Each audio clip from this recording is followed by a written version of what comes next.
world. I know that, it's a beginning of, some of the unofficial beginning of summer. It's Memorial Day. I know you all want to be out there on Lake Lanier showing off your beach bodies and all of that, but you chose to be here. You chose to be here, and we are so grateful that you did. And it's a holiday weekend, and you went the extra mile. We all know what that means. Jesus points. Exactly. You're learning. That's good. All right. Use them wisely. So I'm going to start this final talk in our spiritual spring cleaning or traveling light series with a few words about choices. Choices. And I don't know about you, but it seems that we have a lot more choices in several areas of our lives today than we did even a few years ago. And for some of us, those numbers of choices grow exponentially the further back we can remember, right? Yeah, the grocery store. We've all heard paper or plastic, right? Remember when plastic wasn't even an option? Yeah. Television. Remember when we had to walk all the way across the living room floor to turn one of the 3 channels or to adjust the rabbit ears or whatever? Unless, of course, you were that kid who was sitting right in front of the television, ruining your eyesight, according to your mom, right? Then you became the de facto remote for your parents. Or do you remember having no television at all? And then somebody on your block got the first television and everybody went down the street to watch the television about this big. And then you had black and white television, and then you got one of those things you put over the screen it's like blue, yellow, red, or whatever. So you could have sort of color TV. Remember that? Yeah. Good times. Telephones. Oh, my word, telephones. Party lines. Who remembers? So much fun trying to sneak on the party line and listen to all the adult gossip. So painful when I got caught. And now, if you're talking to someone in their 20s maybe, and you say landline, it's like, what? Or even worse, you get that pitiful, like, God bless you look, like, bless your heart. Today, our computers, our phones, our televisions, all of that are basically connected or contained on one handheld device that most of us carry around like an extra body part, right? And God help us or anyone within earshot of us if we lose that device. Oh, and that party line that I just mentioned a couple of minutes ago about all that gossip we like to hear. Today, Facebook, Instagram, TikTok for the next year maybe. And that's about all the social media platforms I know. I'm sure there are more. But now, the big difference now is we would try to get on those party lines and hear all the juicy gossip about everybody's life. Now we're trying to avoid it. We're trying to avoid being overwhelmed by all the drama on those social media platforms and hearing way too much about everybody's lives. Same logic applies to that place I call church world. I mean, look around. On your way home today, that's your homework assignment, look around.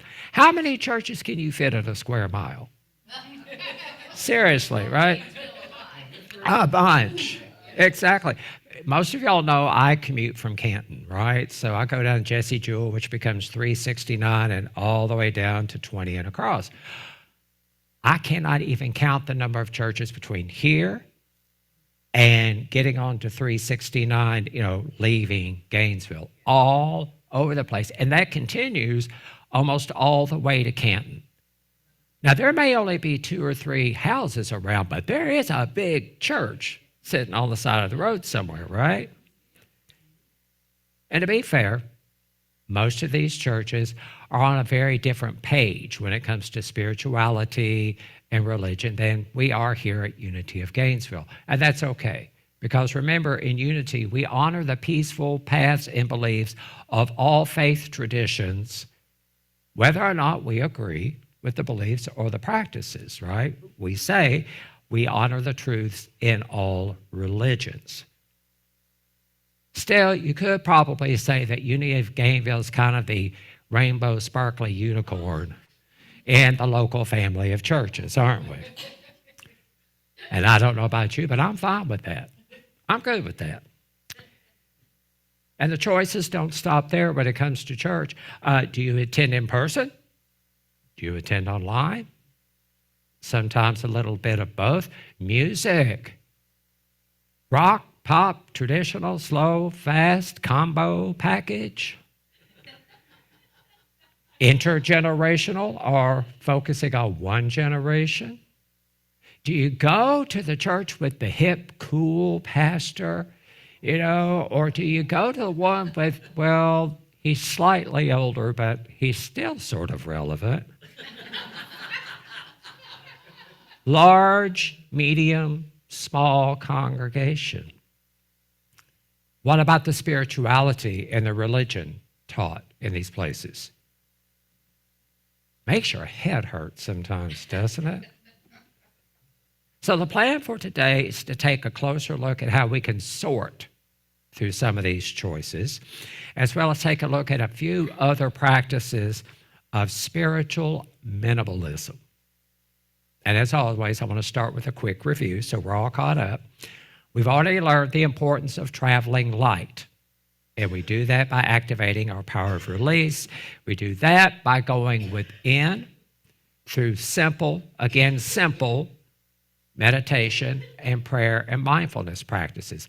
Keep it simple.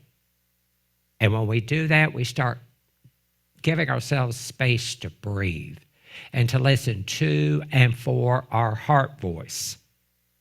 And remember, our heart voice, you can tell it's your heart voice if it is affirming, it is not negatively judging you for anything, it is affirming, you feel more expansive when you listen to it, and yes, it challenges you to grow. It takes you out of your comfort zone, right? And you can apply these lessons to decluttering not only our physical lives, but our spiritual lives as well. And remember, if you are one of those people who really, really, really loves your stuff, and you really, really, really love your toys, you too can be a spiritual minimalist and not get rid of one thing, not even one toy. That's good news for you. That may not be so much so for your partners or your clutter-conscious family or friends, but you know what? I'm going to leave all that information right there and let y'all sort that out on the way home, all right? Yep. So we are caught up. What's next? Well, our series book author, Light Watkins, actually agrees with some of these spiritual gardening tips that we mentioned last week. He just puts them in different ways. And I love it when that happens, when I read a book or 2 or 3, I don't know about you, but you read 2 or 3 spiritual books, and sometimes they just kind of agree. They just say things in a different way. For example, the importance of using the mulch of our lives in our spiritual gardening process. You remember that from last month. Of course, mulch kind of brings to mind probably some less than pleasant visuals. So Light puts it a different way. He says there are no throwaway moments. There are no throwaway moments in life. And I like that because that means we use everything. That means everything and everyone is a potential teacher in our lives. Whether those experiences are positive or negative, Everything is a potential teaching moment. Or, like one of Jennifer Farron's songs reminds us, we give thanks for the blessings and we give thanks for the lessons. The lesson here, everything counts. Don't waste any of it. Now, when we travel light, it goes without saying, but I'm going to say it anyway, probably goes without saying, we really don't need all the extra baggage of negativity, judgmental attitudes, or drama, right? We don't need that. It weighs us down. What do we need? We need love. We need support. We need peace. And yeah, we do need sometimes someone to call us on our stuff, to challenge us to grow in a spirit of love. I cannot overemphasize that. In a spirit of love. And what I'm saying here is you can tell the difference. There is a big difference between you talking to someone and maybe asking for a little advice, and they suggest, again, in a loving way, well, maybe you should take a look at that. Or maybe you take a look at this area of your life, or try this, or try that. There's a difference between that and then you speaking with someone and they're saying, well, you're just a lost sinner, broken, and you're just on your way to hell if you don't change your ways. Big, big difference. So what do we do with that? What's the lesson here? You give what you want. We give what we want. So if we say we're traveling light and we want love and we want peace and we want healing and we want loving challenge and support in our lives, that's what we offer to other people when we are asked. I have to qualify that because sometimes people offer us stuff and we didn't ask. And sometimes we do the same thing. We put our 2 cents in and no one asked. When we are asked, and when we ask, it's love, support, healing, and peace. One new insight offered by light is follow your curiosity. Follow your curiosity. That is, if you're in your meditation and prayer time, you're listening for that heart voice, and you get some seeds of thought, something to try. Even if it doesn't make any sense at all to anybody else, and maybe not even make sense to you, check it out. Couldn't hurt. It could be the seed that's pointing you to your next step on your journey. It opens our hearts. It opens our minds. And as we begin checking out those seeds, don't become overly attached to anyone as the thing. Hold it lightly. And if that seed doesn't quite work out for you, that's okay. Leave it behind. Somebody else may be able to use it. Not wasting anything. Travel light. Release what you are no longer using. Release what is no longer serving you. Now, I understand sometimes that when you're in prayer and you're in meditation, you're listening for those seeds and you're listening for the heart voice, nothing comes through. Sometimes that happens, right? There's another exercise that light suggests, which, to be honest, sounds a little morbid at first, but I want you to stay with me here for a minute, okay? Here it is. How do you want people to remember you? How do you want people to remember you?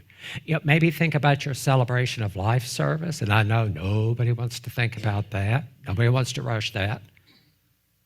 But remember, we're focusing on the celebration.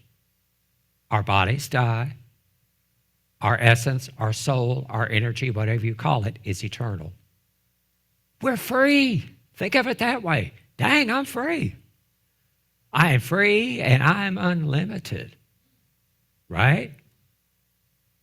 What would you want people to say about you? How do you want to be remembered?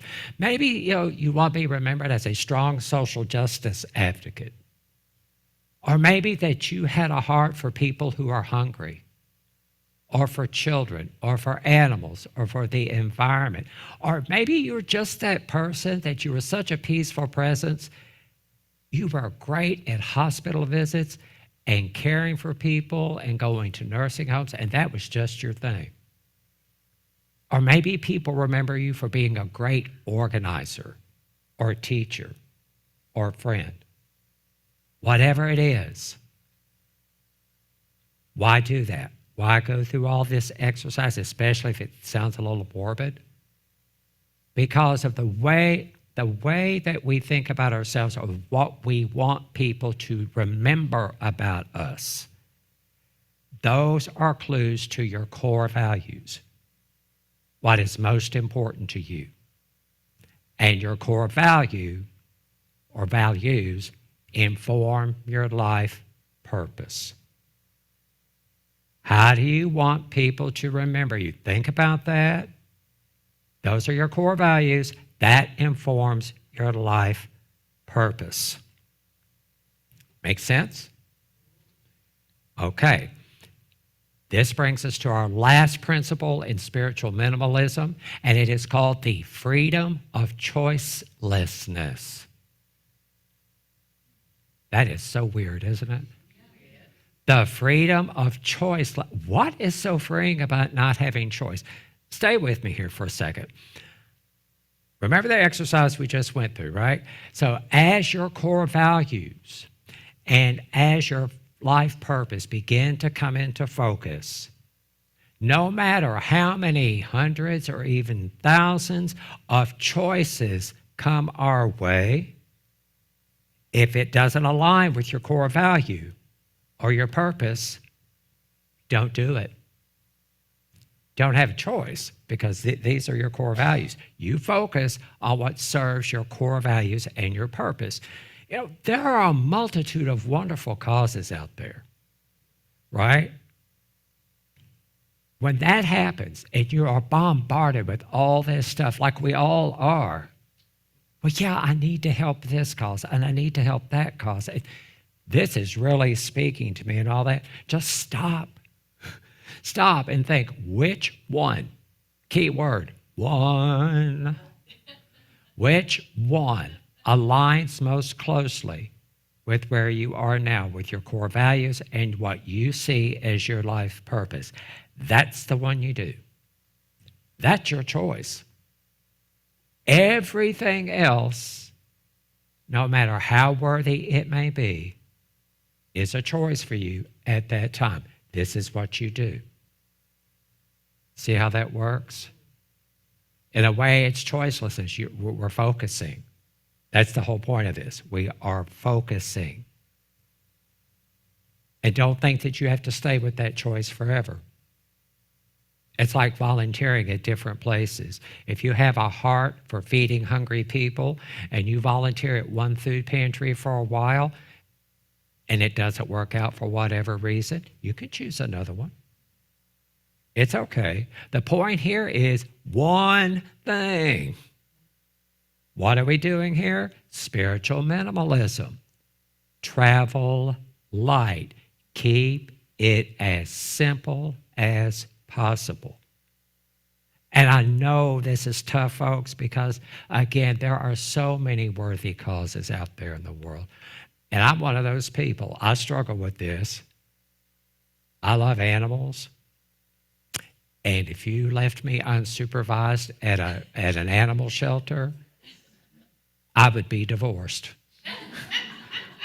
Because I would want to bring home all the senior citizen cats, you know, and just because they looked at me and said, meow. You know, I would be like, oh, poor kitty needs me, right?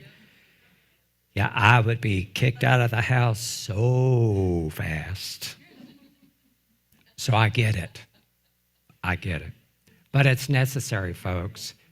The less choice that we have, the more that we focus on our life purpose, the more that we focus on our core values, the freer you really are, because you don't have to worry about all this other stuff. So let's close today, as Jennifer is coming forward a moment to lead us in meditation, I want to close with a summary. Even as uncomfortable as it may be, remember, it is so important, whether it is spring, summer, fall, or winter, to declutter our lives. Whether you're talking spiritually, emotionally, or physically. Because when we do that, it's like opening up the windows in the spring and you've cleared the clutter out of your house and you smell that fresh breeze come through, especially if it's rained or if it's going to rain. It smells so good and you can breathe. Same thing spiritually. When we do this, it gives us space to tune into our heart voice and to allow the seeds of our life purpose to be planted and to grow. As we breathe and as we listen to our heart voice, we begin to learn from everything and everyone. We learn to give what we want to receive and experience in our lives. When we stay curious and focused on our core values and that which honors our life purpose, we learn the actual freedom in choicelessness. All that said, you don't have to do any of it because you have free will. What do I say up here sometimes? You can listen to what I say. You don't have to do any of it. We all have free will.